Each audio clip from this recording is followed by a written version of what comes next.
خير من النوم الله أكبر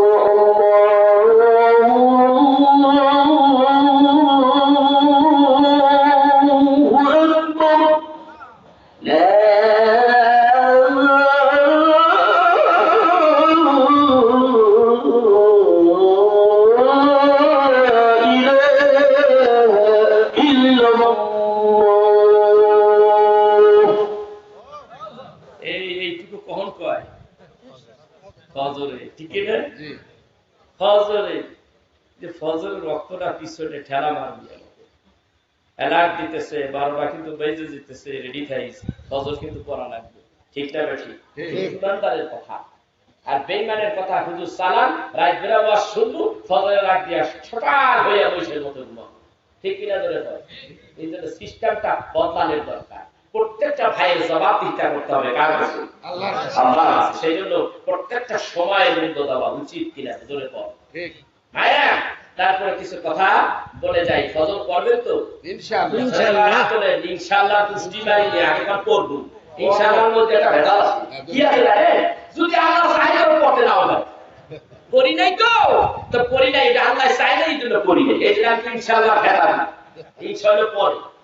ইনশাআল্লাহ হবে না পড়ব ইনশাআল্লাহ পড়বই ইনশাআল্লাহ কথা বল না ঠিক ইনশাআল্লাহ তার এখন আপনি দুইটা পর্যন্ত নিয়ত ঠিক রাখে এখন 2টা পর্যন্ত যায় 2টা পর্যন্তই ওয়াজ করব সমস্যা নেই যদি গ্যারান্টি দিতে পারে হুজুর ফজর পড়ব তাহলে 3টা পর্যন্ত ওয়াজ করব এই গ্যারান্টিটা আগে আমাকে দেন তারপর ঠিক আছে নাই ওয়াদা করছে আল্লাহর কাছে জবাব দিবেন আমার কিছু যায় আসে ঠিক না ঠিক এবার আসে কোরআন শরীফ পড়া জানলেন না এই কোরআনের জন্য আপনার বিপদ আছে কোরআনটা এমন একটা আজিবাত কিতাব হাদিস শরীফের মধ্যে আছে ছোট একটি কিতাব ছোট একটি সূরার কথা আপনাদেরকে জানিয়ে দেই তার নাম হলো সূরাতুল ইখলাস শরীফ আল্লাহর নবী প্রতিদিন যদি তুমি 10টা সূরা ইখলাস তেলাওয়াত করো তাহলে আমার রব্বুল আলামিন তোমার জন্য জান্নাতের মধ্যে একটা সুন্দর সুন্দর দেখে একটা বাড়ি নির্মাণ করবে সুবহানাল্লাহ বলবেন না আল্লাহর নবী বলেন কোন ব্যক্তি যদি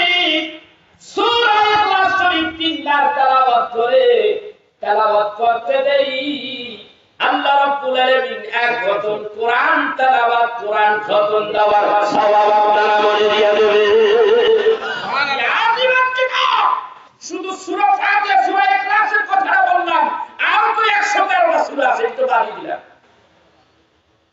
হাদিস শরীফের মধ্যে আছে এই নবী বলেন আমি যখন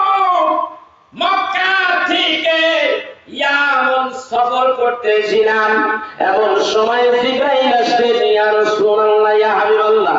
আপনার একজন প্রিয় সাহাবী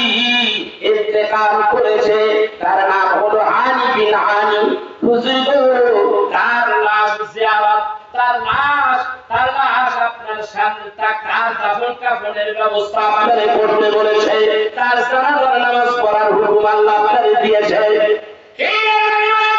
আমি কোথায় আমি তো ব্যক্তি কোথায় আমি হইলাম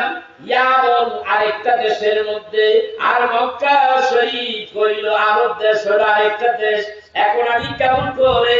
তার সালাত পড়াবো নবী চিন্তা করবেন না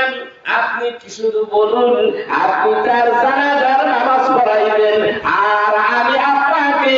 তার লাশ খানায় আপনার সামনে হাজির করে দেব নবীজি কেমন করে এত দূর থেকে লাশ আসবে ডাক দিয়া বলেন হুজুর আপনি আমারে কি চেনেন না হুজুর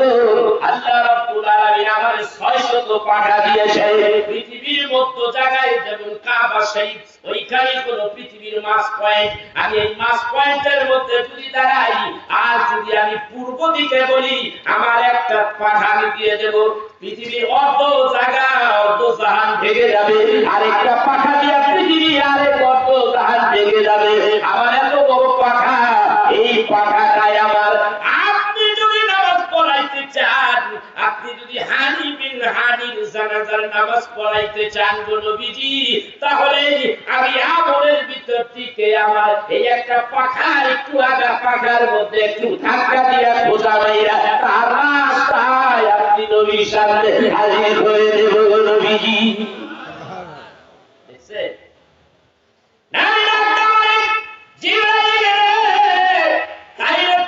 জানাজার নামাজ পড়া সম্ভব। জানাজার নামাজের জন্য তার লাশ সামনে হাজির হয়ে গেল, কয়েক সেকেন্ডের মধ্যে হাজির হয়ে গেল।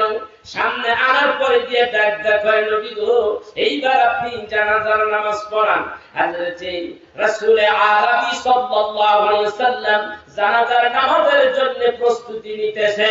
এই মধ্যেই আকাশের সূর্যটা অন্ধকার ঢেকে গেছে। নবীজি রাখতে বলে, হে জিবরাইল, এখন কেন আকাশটা এরকম অন্ধকার হয়ে গেছে? তিনের নবী কথা বলতে দেরি। জিবরাইল ডাক দিয়া বলে, ইয়া রাসূলুল্লাহ, ইয়া হাবিবাল্লাহ, আকাশের সূর্যটা অন্ধকার হওয়ার কারণ হলো আপনি জানাজার নামাজ পড়াইবেন, এই ব্যক্তিটার জানাজার মধ্যে আকাশের সব ফেরেশতাগুলি হাজির হয়ে গেছে গো নবীজি। এই ফেরেশতা আসার কারণে সূর্য